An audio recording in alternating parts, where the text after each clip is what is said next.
Hey guys, come take a walk. Well, not really. So listen, so last night I was studying and I had to make the video right then and there. So I'm going to stitch that video to this video. Check it out. Hey guys, so I'm gonna be getting ready for bed here in a second, but I wanted to just spend some time with God. And I learned some really cool things, so I just wanted to share it with you guys. So lately, I have been working really, really hard, okay? And if I'm being transparent, I just have not been seeing the results that I want.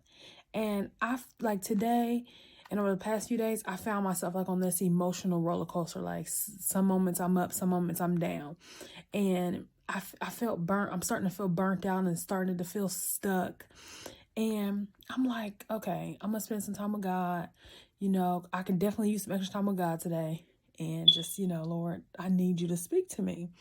And so I found myself in the book of Ecclesiastes. And a little bit about the book of Ecclesiastes is written by King Solomon. And King Solomon was a king. He was David's son. And the Bible describes him as the wisest king that there ever was to live. And he was also very rich. He had lots of wives and children, and he built the Lord's temple. And he was the king where God asked him, what did he want? And instead of him asking for riches, he asked for wisdom. So that's what the Lord gave him. So here it is. Solomon has lived this life.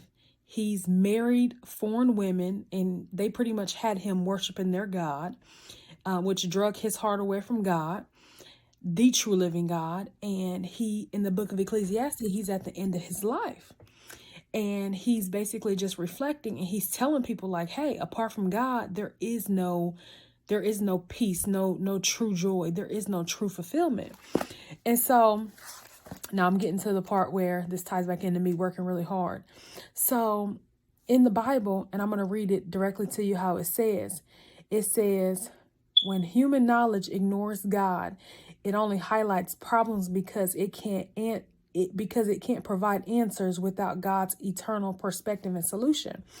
And so what this said to me when I read it was, I feel like the Lord asked me, he said, the scripture came to my mind where it says, lean not to your own understanding.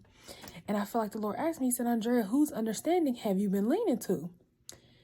And I'm like, okay, God, definitely my understanding. That's why I've been feeling the need to just hustle and work really hard. And what the Lord began to show me was that, when you lean to your own understanding and you go work and you move based off of human wisdom, you will always, always, always feel stuck, feel frustrated, and just be at a standstill, because the way that we think is lower than the way God thinks. God's perspective is higher than our perspective. He looks at things from an eternal perspective.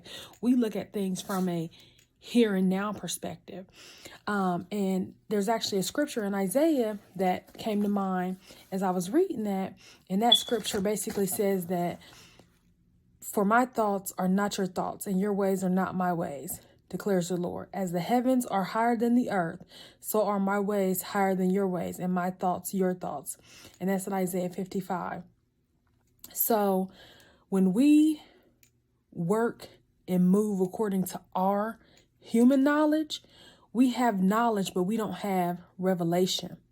We don't have any godly revelation. So how we begin to work with God is we abide in him.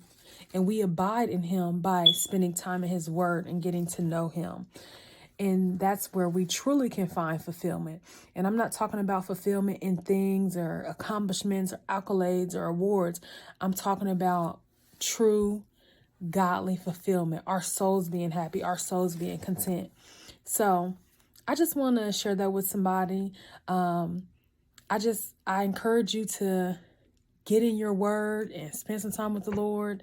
And there you will truly find contentment and happiness and fulfillment and joy and peace. I love you guys. Have a wonderful night, and I'll talk to you soon. Bye.